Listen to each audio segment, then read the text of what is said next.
Boa noite, irmãos. Vamos acessar a palavra de Deus. Você clica lá em Jonas, no capítulo 1, do versículo 1 ao versículo 3. Jonas, capítulo 1, do versículo 1 ao versículo 3.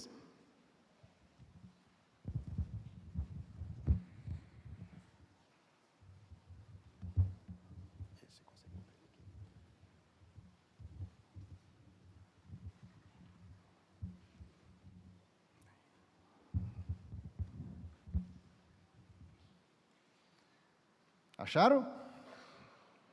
Tem Jonas na Bíblia, não tem? Isso.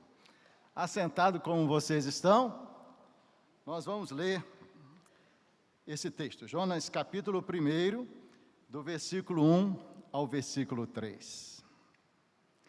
A palavra do Senhor veio a Jonas, filho de Amitai.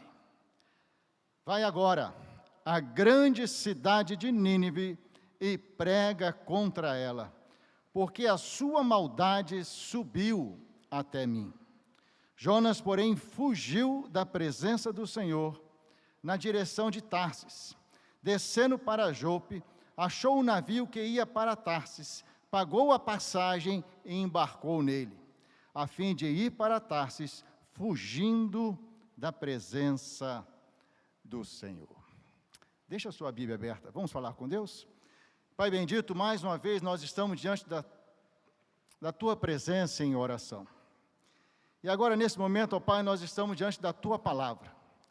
Palavra viva e eficaz. Palavra que salva, que conforta, que exorta, que transforma, que consagra, que santifica. Palavra, Pai, que é o Teu poder para a transformação das pessoas que estão aqui e daquelas que estão nos acessando pela internet. Então, ó Pai, pelo precioso nome de Cristo Jesus, fala de forma muito particular, ó Pai, aos nossos corações nessa noite, através da Tua palavra. Que nós lhe pedimos, ó Pai, em nome de Cristo. Amém. Na minha infância, eu tive o privilégio de ser criado na igreja. Na minha infância, quando alguém falava do livro de Jonas, a gente lembrava do grande peixe. E na minha infância era baleia mesmo, Mas no texto diz o grande peixe. O tempo vai passando, e a gente vê lá o livro de Jonas e consegue enxergar o livro de Jonas como um grande livro missionário. Um livro que fala sobre a autoridade de Deus, que fala sobre o senhorio de Deus, fala sobre a graça de Deus, fala sobre a compaixão de Deus. E nessa noite, baseado nesses 3 versículos que nós lemos bem no início aqui, a gente queria meditar com os irmãos sobre por que nós não avançamos mais. O que está acontecendo que está fazendo com que a gente não avance mais? Vamos estudar? Veja aí, no versículo 1. Jonas nos dá algumas respostas. Interessante as respostas de Jonas. Primeira resposta, está lá no versículo 1. Por que não avançamos mais?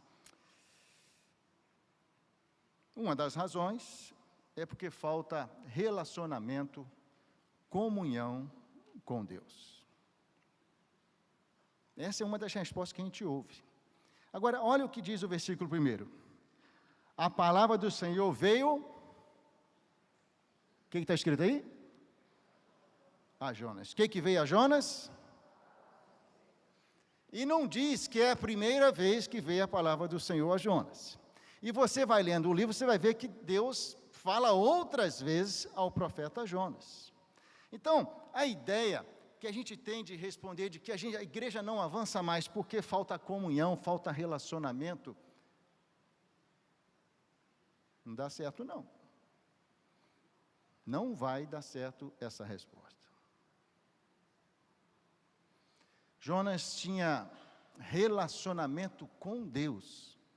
Tanto é que ele era reconhecido como profeta.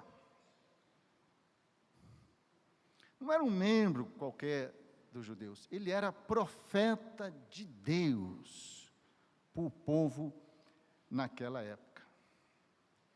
A segunda resposta que a gente dá quando a gente pergunta assim, por que nós não avançamos mais? Está lá no versículo 3. Que a resposta é a seguinte: pastor, a gente não avança mais porque falta disposição. Veja lá no versículo 3. Jonas, na minha versão, diz assim, Jonas, porém, fugiu da presença de Deus. Tem algumas versões que diz que Jonas se levantou para fugir da presença de Deus. Jonas parece com um cara que não tem disposição? Você lendo o texto corrido assim parece? Deus fala com ele, Deus é muito claro no que ele fala, Jonas se levanta e foge. O interessante é que não é aquele líder que tem muita coisa para fazer, e ele precisa, espera um pouquinho que eu vou resolver isso aqui primeiro, vou acabar com aquela tarefa que eu estou fazendo ali, não. Jonas recebe a mensagem da parte de Deus, e ele tem disposição para fugir. Não argumentou, não fez como Moisés, né? Mas Senhor, eu sou gago. Não fez como outros que, Senhor, eu sou o menor da menor tribo. Não. Jonas, com um coração sincero, não pensou duas vezes. Ele fugiu. No livro de Jonas, você lendo ele como livro missionário, você descobre coisas interessantes. Por exemplo, olha só, Deus deu ordem ao vento, o vento obedeceu. Deus deu duas ordens ao grande peixe, o grande peixe obedeceu. Deus deu ordem ao mar, o mar obedeceu. Deus deu ordem à lagarta, ao verme, em algumas versões está escrito verme, né? E o verme obedeceu. O único no livro que Deus deu uma ordem só, e ele deu no pé, foi o profeta Jonas. Falta disposição? Não. Ele tinha disposição. Agora, alguns dizem que falta dinheiro. Vamos ver se é o caso de Jonas? Veja lá. No versículo 3 ainda. Vou ler lá do início do versículo 3. Jonas, porém, fugiu da presença do Senhor na direção de Tarsis.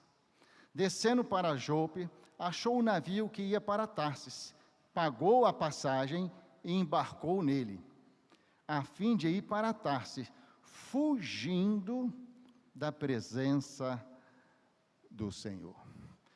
Jonas foi para o porto, encontrou o navio, achou um bom itinerário para resolver o problema dele.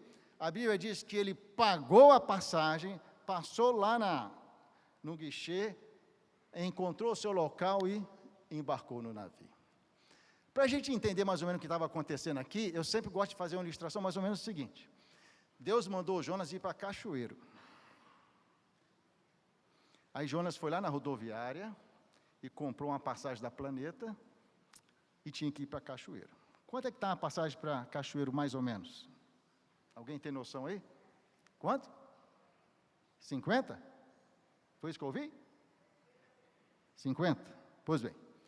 Só que na hora, como a intenção de Jonas era fugir da presença de Deus, Jonas chegou na rodoviária e ele queria uma passagem para Macapá. Aí ele descobriu que não tem como chegar em Macapá de ônibus. Aí ele comprou para Belém, e de Belém ele já encomendou uma passagem de barco para Macapá. Mais ou menos uns 4.000 quilômetros.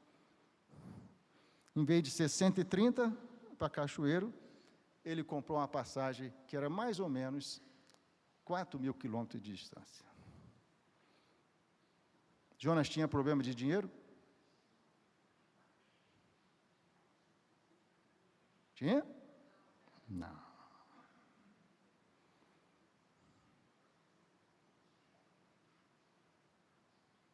Jonas não tinha problema de dinheiro. Pela graça de Deus, com o esforço dos irmãos no ano passado, você sabe que a nossa igreja levantou R$ 89.820 para missões mundiais. Nessa época, no ano passado, março e abril do ano passado. Em março e abril do ano passado, nós tínhamos 1.271 membros, congregando com todo o complexo da nossa igreja, com as frentes missionárias da mesma forma. Não é isso? Quando você pega 89.820 e divide pela quantidade de membros, dá uma média para cada um de nós de R$ 70,67. A média das nossas contribuições do ano passado foi R$ 70,67. Como você sabe, a nossa campanha de missões mundiais é uma campanha anual. É isso? Nós levantamos os recursos para que a junta possa administrar durante o ano, um período de 12 meses. E quando você pega os R$ 70,67 e divide por 12, dá uma média por membro de R$ 5,89. Essa é a nossa média em 2019. Muito fria, né? Mas é isso. Então, a sua contribuição do ano passado, ela fez com que essa média chegasse nesse ponto. Por mês, na faixa de R$ 70, não, por ano, na faixa de R$ 70, por mês, na faixa de R$ 5.080. Fora essa oferta do dia especial, vocês vão lembrar que nós levantamos 2 ofertas extras. Uma foi para auxiliar Moçambique. Irmão, se lembra disso? Nós levantamos R$ 10.000. E no final do ano, nós levantamos também uma oferta extra numa campanha das Bíblias. Lembram? Que nós chegamos a algo em torno de R$ 2.699.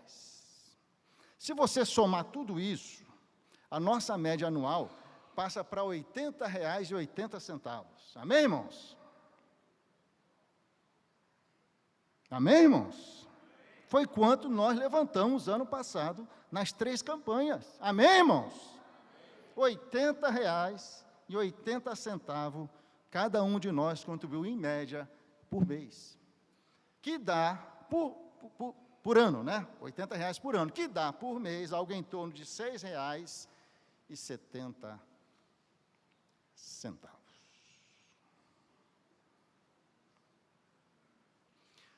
Hudson Taylor disse o seguinte, ele era médico, missionário médico, ele foi levantado para trabalhar na China.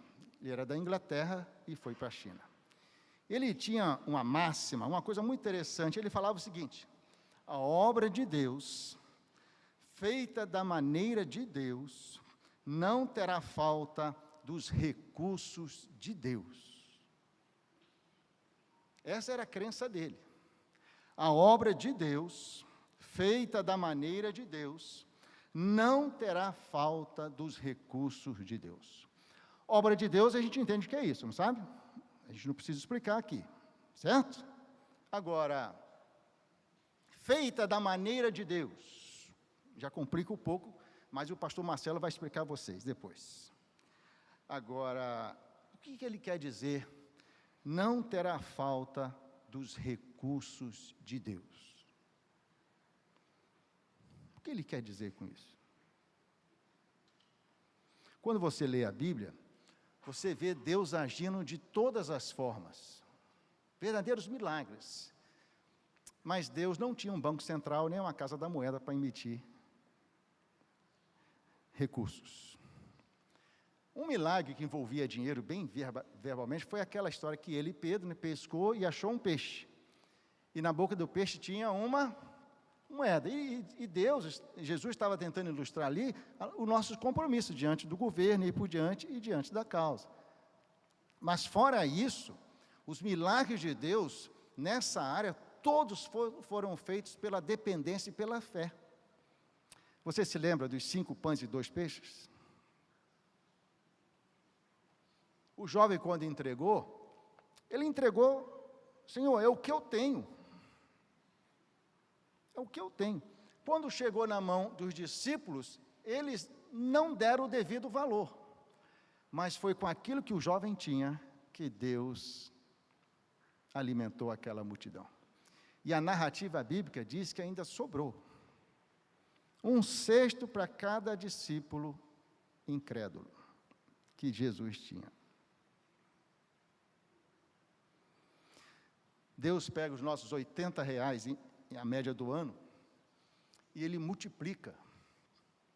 E Ele faz a obra de Deus ser realizada no mundo todo através da nossa junta de missões mundiais. Mas por que nós não avançamos mais? Falta comunhão? Falta disposição? Falta dinheiro? Por que nós não avançamos mais? No versículo 2,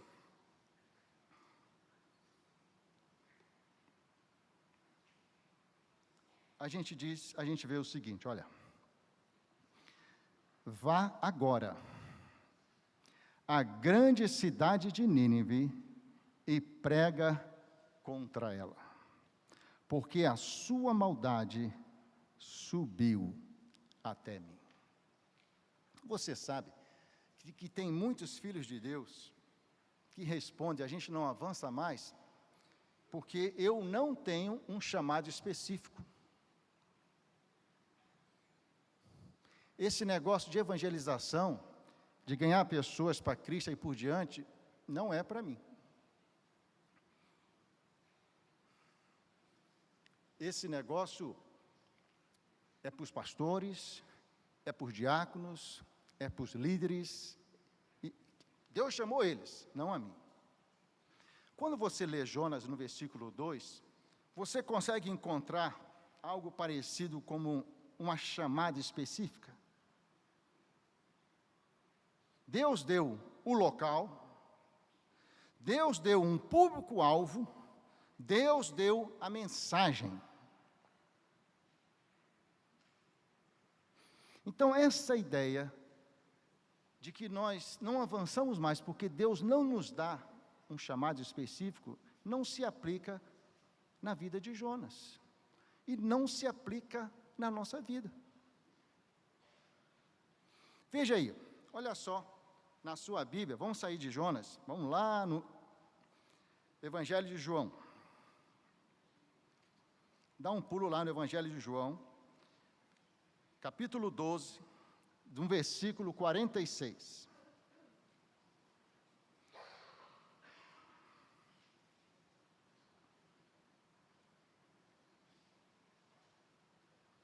Evangelho de João, capítulo 12, versículo 46. Na minha versão diz assim, olha, eu vim, Jesus falando, eu vim como a luz do mundo, para que todo aquele que crê em mim não permaneça nas trevas. Está certo aí? A tradução está aparecendo? Agora vai para o capítulo 8, versículo 12, Jesus ainda falando.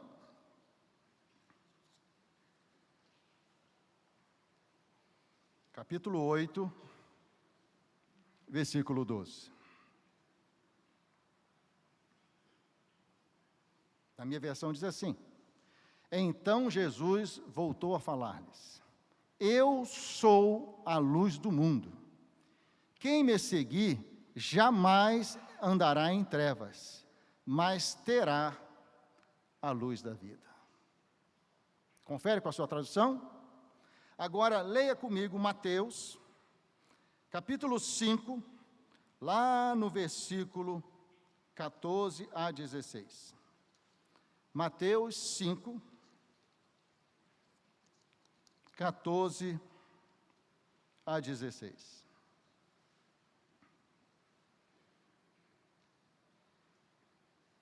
Mateus 5, 14. Jesus falando aqui.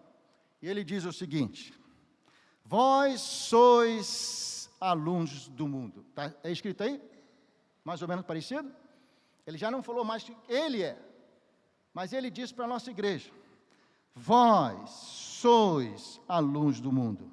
Não se pode esconder uma cidade situada sobre um monte. Nem os que acendem a candeia a colocam debaixo de um cesto, mas no velador, e assim ilumina todos que estão na casa. Versículo 16. Assim resplandeça a vossa luz diante dos homens, para que vejam as boas obras e que glorifiquem o vosso Pai, que está no céu. Você consegue ver nesses versículos esse chamado específico? Jesus, quando esteve conosco, ele era a luz. Aliás, ele era o caminho, a verdade e a vida. Mas quando ele foi, e ele deixou conosco o Espírito Santo de Deus, que é Deus em nós, ele deu a cada um de nós a oportunidade, a autoridade de refletir a luz do mundo, que é ele. Agora, nós refletimos essa luz, que se chama Jesus. E conforme o nosso relacionamento, conforme a nossa disposição de nos aproximarmos mais e mais de Cristo, o nosso reflexo da luz do mundo se torna mais nítido. Quanto mais afastado do nosso relacionamento com Cristo, mais dificuldade nós teremos para refletir a luz do mundo. Então, não é uma questão de um chamado específico, é uma questão de relacionamento. Gente, quando falta a luz hoje, o que nós fazemos para resolver o problema? Hein? A gente faz o quê? Quando falta a luz hoje, o que nós fazemos para resolver o problema? A gente acende a luz do celular. É ou não é? Agora você se lembra quando não tinha celular? A gente acendia o quê? A vela. Quem sabe o que é vela aqui? Deixa eu ter uma ideia aqui. Quem sabe o que é vela? Eu preciso saber se vocês vão entender o que eu vou falar. Pois bem, quem não souber, vai na internet que você vai descobrir o que é vela. Pois bem, estava um breu danado. Aí você consegue achar a vela e consegue achar o fósforo. Se lembra disso? Aí você, naquele breu, você acende a vela. O que acontece com a escuridão? Hein? Você consegue lembrar? Quando você acende a vela, automaticamente a escuridão que está aqui pertinho vai se afastando. Sem força nenhuma, a vela traz a luz e afasta a escuridão.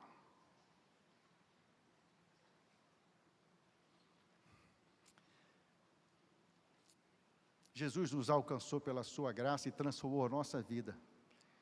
E nos deu a grande missão de sermos luz. E ajudarmos as pessoas a encontrar a verdade, a encontrar o caminho, a encontrar a vida. A obra do Espírito Santo de Deus continua sendo o Espírito Santo de Deus. Só que as pessoas precisam ver os resultados da obra do Espírito Santo de Deus em nós. E eles veem isso quando nós refletimos a luz do mundo. Não tem que fazer esforço nenhum. Uma aluna entrou em sala de aula e ela ia fazer um curso que durava 4 anos, que equivale a 8 semestres. A turma, no início, bem no início, né, da turma, tinha algo em torno de 46 alunos. 46 alunos. Na primeira semana, as pessoas estavam se encaixando, né, entrando, cada um na sua cadeira e por diante. E ela, no coração dela, ela falou assim: Senhor, eu vou passar 4 anos aqui nessa sala de aula. Me deu uma estratégia para alcançar essas pessoas para Cristo Jesus. Todas as manhãs, ela fazia essa oração. Senhor, eu quero ser luz no meio daquela turma. Foi passando o tempo, e tinham vários espiões na turma, sabe? Vários espiões, pessoas secretas, bem camufladas e aí por diante. E aquilo estava incomodando o coração daquela aluna, e ela fez um teste. Bateu o intervalo, em vez dela sair, ela ficou sentada na cadeira dela e começou a cantar um cântico. Um cântico que a gente canta na igreja. E quando ela começou a cantar o cântico, 5 alunos olharam para ela e começaram a acompanhar o cântico.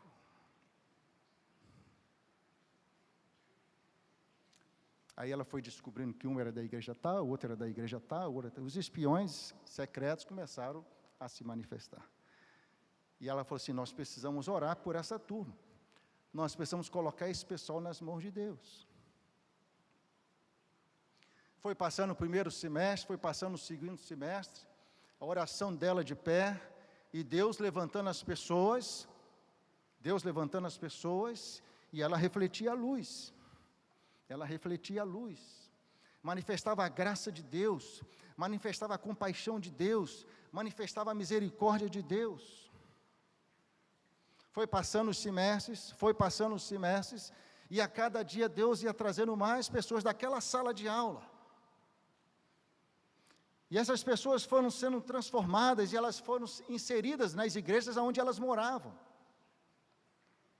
Quando chegou no final do curso, 4 anos se passaram, você sabe quem foi escolhido para ser oradora da turma? Aquela jovem que no início, Senhor, me usa para alcançar essa turma. E no discurso, representando a turma, ela pôde oficialmente agradecer a Deus pela oportunidade que ela pôde ser luz naquela sala de aula. Irmãos, o que falta para a gente avançar mais? Falta um relacionamento profundo com Deus? Falta disposição? Falta dinheiro? Ou falta um chamado específico? Nessa noite, Deus quer dizer para você, olha, vós sois a luz do mundo.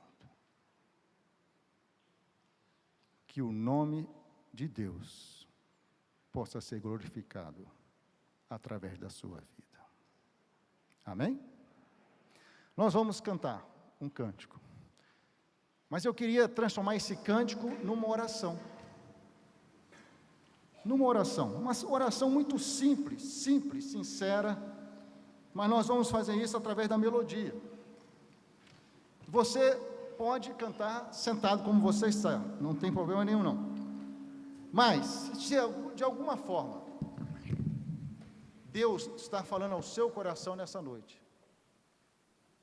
e você entende que você quer trabalhar para que a gente possa avançar mais, eu queria te convidar a cantar essa música de pé.